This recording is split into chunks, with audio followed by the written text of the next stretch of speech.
Hi అండి. తెలంగాణలో రేపు పవన్ కళ్యాణ్ గారు వచ్చి ఇక్కడ ప్రోగ్రామ్ చేయబోతున్నారు. దాని గురించి అంటే విమర్శిస్తున్నారు, ఇక్కడికి తెలంగాణకి రావద్దు అని చెప్పేసి మన పొన్నం ప్రభాకర్ రెడ్డి వీళ్ళందరూ కూడా చెప్తా ఉన్నారు. దీని మీద మీరు ఏమంటారు? రజాకారులు వదిలేసిన నీళ్ళు ఏమైనా తాగేసారా మేడం? నాకు అర్థం కాదు. అక్కడికి రావద్దు, ఇక్కడ రావద్దు, ఇక్కడ చేయొద్దు, అక్కడ చేయొద్దు, ఏం మాట్లాడి నాకు అర్థం కాదు.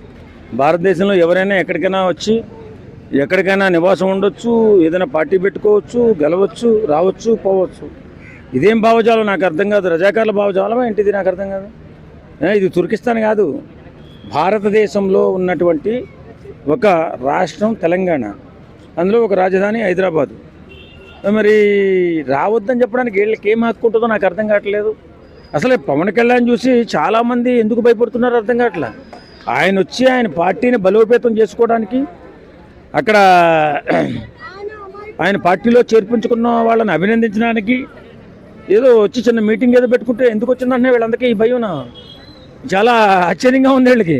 అంటే నెక్స్ట్ ఎలక్షన్లో ఇక్కడ సీఎంగా పోటీ చేస్తాడేమో, లేకపోతే ఇక్కడ పార్టీని బలోపేతం చేస్తారని చెప్పేసి వీళ్ళు ఏమైనా తొక్కేయడం జరుగుతుంది. ఏడ్చారు. సునామీని అరచేతి పట్టి అడ్డుకోవాలను వాళ్ళ అవివేకం. పవన్ కళ్యాణ్ అనేవాడు ఒక సునామీ. ఈవేళ బతుకున్న రాజకీయ నాయకుల్లో పవన్ కళ్యాణ్ లాంటి రాజకీయ నాయకుడు ఎవడూ లేడు. ఎందుకంటే ఆయన లాంటి రాజకీయ నాయకుడు, ఆయనకిలాగా సేవా దృక్పథం కలిగినటువంటి రాజకీయ నాయకుడు భారతదేశంలో లేడు. కాబట్టి అతన్ని అడ్డుకోవాలంటే వీళ్ళు కాదు కదా, వీళ్ళ అయ్యేల తరం కూడా కాదు. ఏదో మేమున్నాం, మేమేదో అని మాట్లాడాలా తెలియాలని చెప్పి ఆలోచిస్తున్నారు తప్ప పవన్ కళ్యాణ్ ఎవడు ఆపుతాడా? ఎందుకు ఆపుతాడు? నీకు ఆపే హక్కు ఎవడిచ్చాడు? నీకు ఇచ్చాడు ఎవడన్నా పవన్ కళ్యాణ్ ఆపే హక్కు?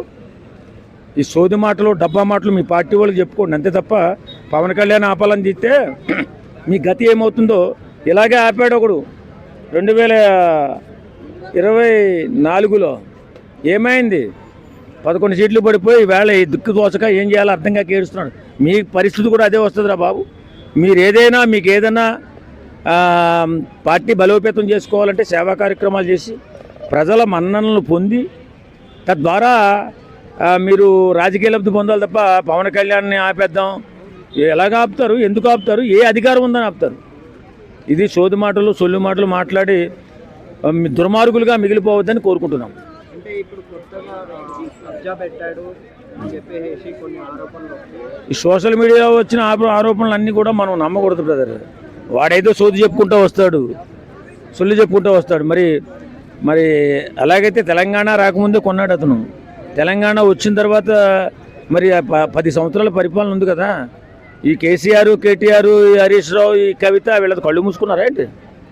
తప్పు మాటలు మాట్లాడకూడదు. ఎందుకంటే వేళ అవకాశం వచ్చింది కదా అని ఇష్టానుసారంగా మాట్లాడితే ఫ్యూచర్లో రిటర్న్ మీకు తిరిగి వస్తాయి. ఎందుకంటే మీ స్థాయి ఏంటి, వేళ ఏ స్థాయిలో ఉన్నారు ఒకసారి ఆలోచించండి. టీఆర్ఎస్ నాయకులు తెలంగాణ తెచ్చుకున్నది వాళ్ళ కుటుంబం బాగుపడడానికే కదా. ఎవరైనా బాగుపడ్డారు చూపించమనండి. వేళ వాళ్ళ కుటుంబంలో వాళ్ళు 100 కోట్లు, 1000 కోట్లు, లక్షల కోట్లకి ఎదిగిపోయారు. యాడ్ నుంచి వచ్చింది ఈ సొమ్మంతా. తెలంగాణ సెంటిమెంట్ మీద ప్రజల రక్తాన్ని తాగినటువంటి వ్యక్తులు ఎవరైనా ఉన్నారంటే టీఆర్ఎస్ నేతలు. కాబట్టి వీళ్ళ పవన్ కళ్యాణ్ ఆపడానికి మీకు ఏ హక్కు ఉందంటే నాకు అర్థం కాదు. మళ్ళీ ఆంధ్ర తెలంగాణ సెంటిమెంటు, భావోద్వేగం ఏంట్రా బాబు? అంటే దోసుకున్నది సరిపోలేదా? ఇంకా దోసేద్దామని వద్దాం అనుకుంటున్నారా? అది జరిగే పని కాదు. తెలంగాణ ప్రజలకు అన్యాయం చేసినటువంటి బీఆర్ఎస్ పార్టీని పేకమే కాలేజ్ తొక్కడానికే వస్తున్నాడేమో అనిపిస్తుంది నాకు. అందుకే భయపడుతున్నారు ఈ టీఆర్ఎస్ నేతలు. ఇప్పుడు ఇక్కడ వచ్చేసి పార్టీ బలోపేతం చేసి రేపు ఎన్నికలు జరిగినాయి, ఎవరిని సీఎం క్యాండిడేట్ చేసే అవకాశం? అంతవరకు వద్దండి. ఇప్పుడు ఎవడైతే తెలంగాణ రాష్ట్రానికి అన్యాయం చేసి దోపిడీ చేశారో ఆ దుర్మార్గులందరినీ బయటకు తీయాల్సిన అవసరం ఎంతైనా ఉంది. అలా చేయాలంటే పవన్ కళ్యాణ్ గారు తెలంగాణలో గట్టిగా పునాది వేయవలసిన అవసరం ఉంది. మనం చూసాం తెలంగాణ ఏ రకంగా మనం విడిపోయింది, ఆంధ్ర తెలంగాణ ఏ రకమైన సెంటిమెంట్ మీద విడిపోయింది. మన నిధులు, నియామకాలు, నీరు అనేసి చెప్పుకున్న తర్వాత తెలంగాణలో ఎవడైనా బాగుపడ్డా? ఓన్లీ కల్వకుంట్ల కుటుంబం, వాళ్ళ బంధువర్గం, వాళ్ళ నాయకులు బాగుపడ్డారు, ఎవడైనా బాగుపడ్డా?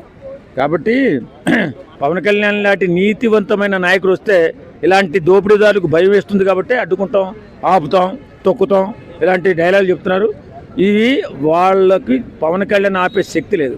మొన్న వచ్చేసి ఒక మహిళ చెప్పు తీసుకొని పవన్ కళ్యాణ్ ఫోటోని చెప్పి అదే కదా నేనేమంటున్నా, కొంతమందికి డబ్బులు ఇచ్చి ప్రేరేపించి పాపం అమాయకులను వాడుకుంటున్నారు. లేకపోతే ఆమె ఏంటి, వాళ్ళ ఆయన ఎవరి దగ్గర పని చేస్తూ చనిపోతే ఏదో నష్టపరిహారం కోసం పోరాటం చేసి మళ్ళీ ఆయన తెలంగాణ కోసం చనిపోయినటువంటి సమరయోధుడు ఏం కాదు. కాకపోతే కావాలని ఆమె తీసుకొచ్చి కూర్చోబెట్టి 10 రూపాయలు ఇచ్చి మాట్లాడించి పవన్ కళ్యాణ్ని బొమ్మని చెప్పుతూ కొట్టించారు. కొట్టినందువల్ల ఏమైంది, వాళ్ళు వెలిగించింది చిన్న అగ్గుపుల్ల, ఆయన అణుబాంబై వస్తున్నాడు ఇక్కడికి.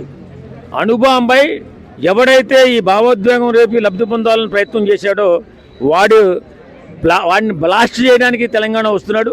ఖచ్చితంగా ఇలాంటి దుర్మార్గులు ఎవరైతే ప్రజల సొమ్ముదిని కోటాను కోట్ల రూపాయలు సంపాదించారో అలాంటి దుర్మార్గులందరినీ తుడముట్టించి వాళ్ళకి తగిన బుద్ధి చెప్పడానికే పవన్ కళ్యాణ్ తెలంగాణకు వస్తున్నాడు.